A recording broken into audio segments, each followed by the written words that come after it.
warahmatullahi wabarakatuh. Perkenalkan kami calon guru penggerak angkatan 7 dari Kabupaten Luwu, Provinsi Sulawesi Selatan. Pada kesempatan kali ini kami akan mendemonstrasikan demonstrasi kontekstual mengenai praktek coaching modul 2.3. Sebelum kami melakukan praktek, terlebih dahulu kami akan memperkenalkan diri.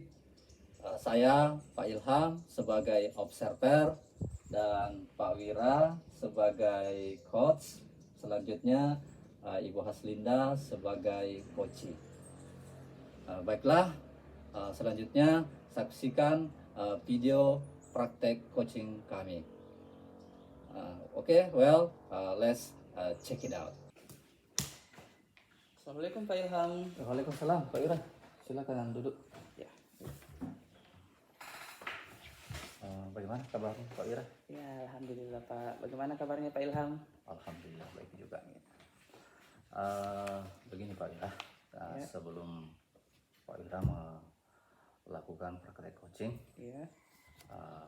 terlebih dahulu saya ingin bertanya-tanya dulu ya. Iya siap Pak. Sebagai observer, boleh ya? Ya boleh. Begini, kira-kira bagaimana rubrik penilaian yang Pak Wira gunakan pada praktek coaching ini? Ya, baik Pak. Pada saat praktek coaching nanti, tentunya saya juga telah menyiapkan rubrik saya yang seperti yang kita ketahui sesuai dengan alur Tirta. Mulai dari tujuan, yang kedua identifikasi, selanjutnya rencana aksi, dan yang terakhir adalah tanggung jawab. Seperti itu Pak. Iya.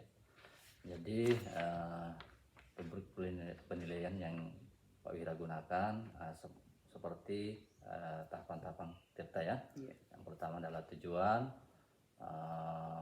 identifikasi, rencana aksi, dan terakhir adalah tanggung jawab ya.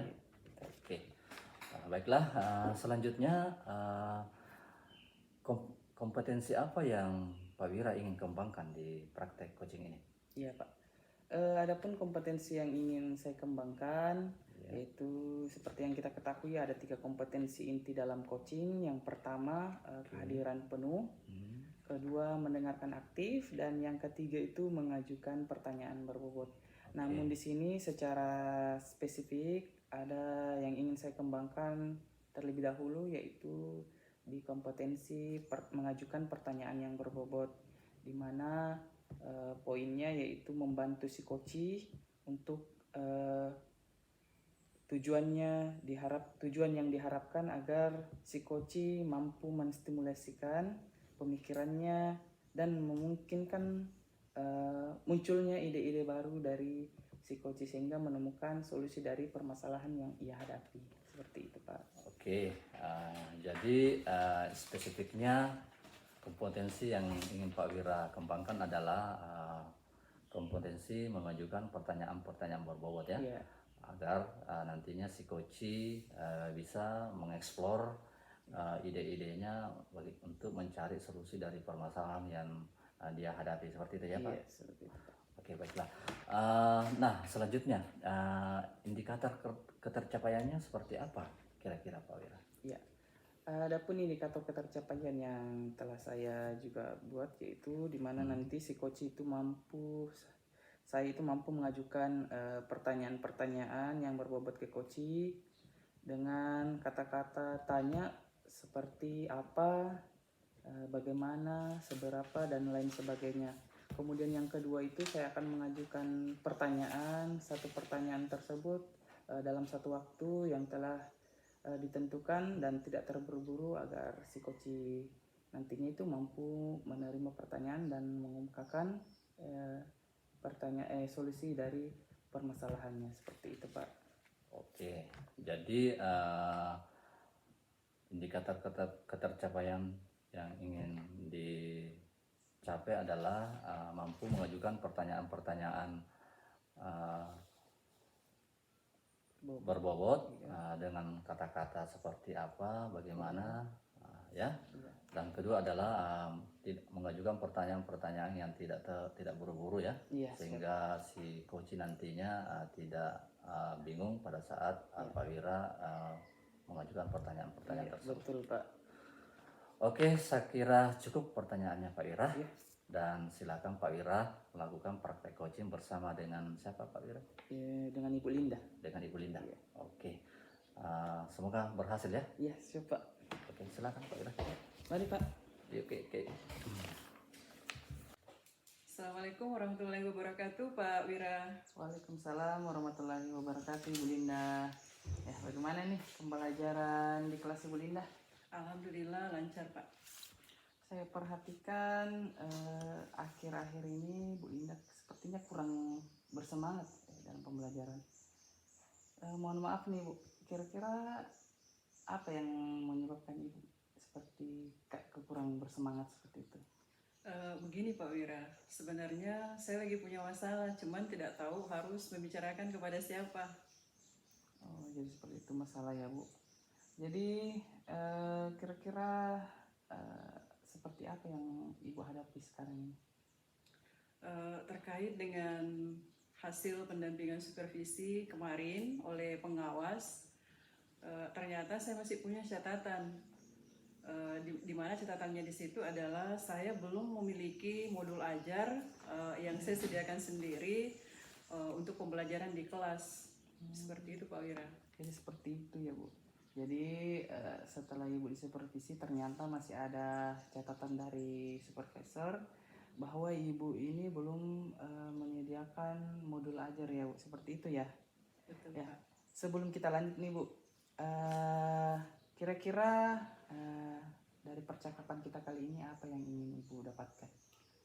Saya ingin menemukan cara untuk mewujudkan tagihan yang diminta oleh pengawas tadi terkait dengan penyediaan modul ajar untuk saya gunakan sendiri ketika mengajar di kelas. Iya. Jadi istilahnya Ibu ini ingin menemukan solusi ya Bu ya, bagaimana bisa mengerjakan modul ajar yang Ibu ditagihkan terhadap supervisornya Ibu.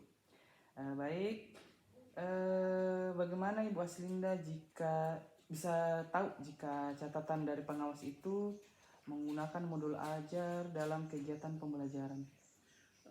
Saya mengetahuinya pada saat selesai kegiatan supervisi tersebut, saya dipanggil oleh Ibu Kepala Sekolah ke ruangannya Pak Wira, dan dia memberitahukannya kepada saya. Jadi Ibu Kepala Sekolah memanggil Ibu Linda bahwa memang betul ada tagihan yang belum terselesaikan sama Ibu Linda ya. Iya Pak. Yang ingin saya tanyakan selanjutnya ini Bu, dari pengamatan saya nih, memang apa yang disampaikan kepada Bu Linda itu pada saat dipanggil itu seperti apa? Saya diberitahukan oleh kepala sekolah bahwa Bapak pengawas tadi masih ada catatan terkait dengan proses supervisi yang dilakukan, seperti yang saya sebutkan tadi Pak Wira, bahwa saya belum memiliki modul ajar atau belum membuat modul ajar untuk pembelajaran di kelas. Oh iya, jadi seperti itu ya Bu. Jadi pengawas menginginkan adanya modul ajar pada saat Ibu melakukan pembelajaran, seperti itu ya? Betul Pak. Ya, memang selama ini ya saat kita melakukan pembelajaran, Ibu melakukan pembelajaran, media apa saja yang Ibu aslinya biasa gunakan? Biasanya saya menggunakan PPT, PowerPoint dalam pembelajaran. Kemudian selain itu ada bahan ajar yang saya buat sendiri, kemudian lembar kerja peserta didik untuk memandu kegiatan siswa di kelas. Oh, jadi seperti itu ya Bu. Dari selama Ibu melakukan pembelajaran, memang Ibu sudah menyediakan sumber-sumber belajar atau media pembelajaran seperti yang Ibu sampaikan tadi, yaitu PPT, bahan ajar, bahkan lembar kerja untuk siswa Ibu. Iya. Lalu apakah menurut Ibu media yang sudah Ibu buat itu, yang Ibu sudah gunakan selama ini memang efektif tidak bagi siswa Ibu? Kalau menurut saya efektif Pak Wira. Sudah efektif Bu ya? Iya. Kira-kira buktinya seperti apa Bu, yang Ibu amati? Ketika saya menampilkan PPT tadi, bahan ajar, kemudian LKPD, bahkan terkadang ada kegiatan praktik, siswa saya antusias untuk mengikuti materi-materi yang saya ajarkan. Iya. Jadi selain dalam tadi sudah memang terlihat ya Bu dari siswa Ibu sudah antusias terkait media pembelajaran yang Ibu buat. Nah, selain dalam bentuk video nih Bu dan PowerPoint, apakah masih ada media lain yang bisa digunakan Ibu Linda? Media lain yang saya gunakan ya seperti alat-alat praktikum di laboratorium untuk mengasah kemampuan skillnya atau keterampilannya selain dari pengetahuan konsep.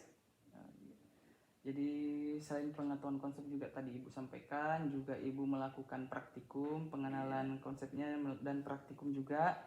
Wah, menurut saya itu ide yang sangat bagus. Karena selain mendapatkan teori, murid-murid juga bisa mendapatkan pengalaman langsung dari praktik tersebut. Praktiknya dilaksanakan di laboratorium Ibu ya? Iya, betul sekali Pak. Iya, betul. Hanya saja menurut pengawas tadi masih perlu tambahan dalam bentuk modul belajar Ibu ya. Baiklah, kalau boleh tahu Bu, sebelum membuat media pembelajaran seperti yang Ibu sebutkan tadi, apa yang Ibu lakukan terlebih dahulu? Saya biasanya merangkum materinya Pak Wira, kemudian rangkuman materinya itu dari berbagai sumber atau referensi yang saya gunakan. Selain itu saya searching melalui internet dan media-media lainnya. Ya sangat luar biasa Bu ya. Jadi Ibu sudah melakukan berbagai macam bentuk usaha, salah satunya dengan mencari bahan ajar atau bahan materi dari referensi baik dari buku maupun dari internet. Setelah membaca buku referensi dan mendapatkan dari searching dari internet, apa kira-kira yang Ibu bisa lakukan selanjutnya? Oh iya, saya lupa kalau saya bisa menggabungkan materi yang sudah saya rangkum tadi dan bisa saya jadikan sebagai bahan ajar. Oh iya betul Pak Wira. Iya. Jadi materi itu tadi Bu yang bisa Ibu dapatkan itu bisa dirangkum ya Bu ya. Iya. Menurut Ibu berapa banyak materi yang bisa Ibu rangkum? Kebetulan untuk setiap materi yang saya ajarkan saya punya rangkumannya Pak Wira. Iya. Jadi sangat baik Bu ya. Jadi materi yang sudah Ibu sampaikan itu memang Ibu sudah rangkum sebelumnya. Iya betul. Ya, artinya semua materi Ibu punya yang Ibu punya itu rangkumannya sudah ada. Nah, menurut Ibu modul ajar itu seperti apa? Modul ajar itu menampilkan pengetahuan terkait konsep, kemudian keterampilan, dan ini bisa diberikan melalui kegiatan-kegiatan yang memandu anak-anak untuk melakukannya di kelas sehingga apa yang menjadi tujuan dari pembelajaran pada saat itu bisa dicapai. Iya. Tadi ya baik Ibu ya, tadi sudah memang Ibu sudah lakukan yang terbaik untuk siswa Ibu.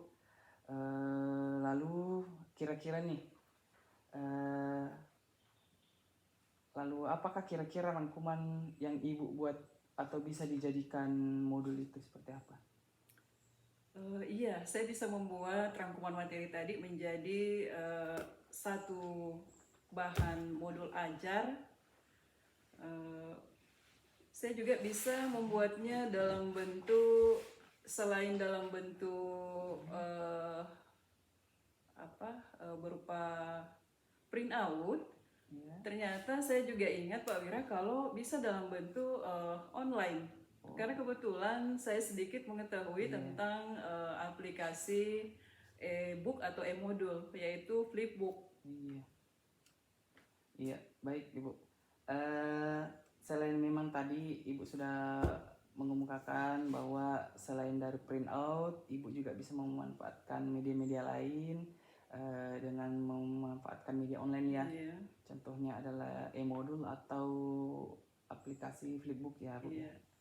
Oke, artinya harus dikumpulkan, memang modul itu harus dikumpulkan ini ya Bu. Selanjutnya, setelah mengumpulkan materi tersebut, kira-kira apa yang Ibu bisa lakukan agar modul ajar itu bisa lebih menarik perhatian siswa?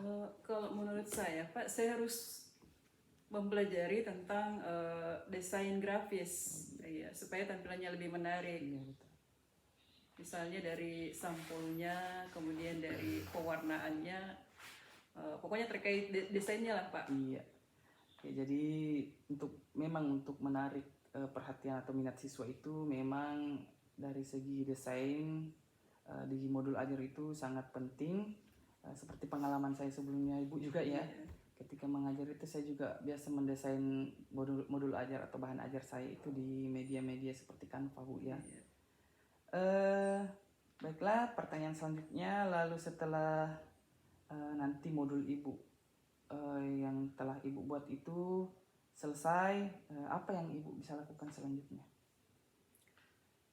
Setelah selesai, mungkin saya bisa memperlihatkan ke kepala sekolah, kemudian dilanjutkan ke Bapak pengawas bahwa tagihannya sudah saya buat. Iya, bagus Bu.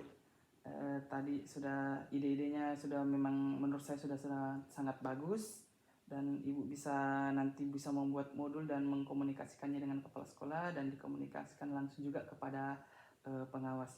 Lalu setelah rencana Ibu tadi, lalu kapan nih Ibu Linda bisa melakukan hal tersebut? Saya kira mulai sekarang saya bisa melakukannya, Pak, agar kedepannya di tahun ajaran baru ini 2023-2024 saya bisa langsung menggunakannya. Iya, baik.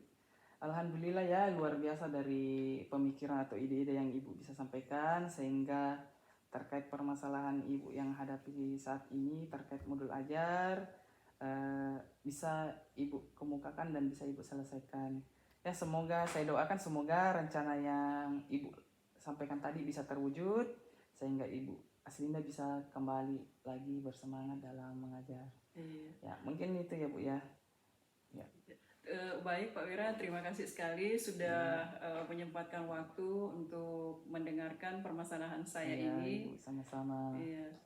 Saya juga doakan semoga Pak Wira kedepannya lebih sukses juga. Amin. Ya, makasih Bu. Iya, sama-sama Pak. Ya. Oke, Pak Wira, setelah Pak Wira melakukan praktek coaching bersama dengan Ibu Haslinda, Iya. di sini saya sebagai observer ada beberapa catatan yang saya sempat catat tadi. Iya. Baiklah Pak Wira, catatan pertama saya adalah Pak Wira sudah melakukan praktek coaching bersama dengan Ibu Haslinda dengan baik, Iya.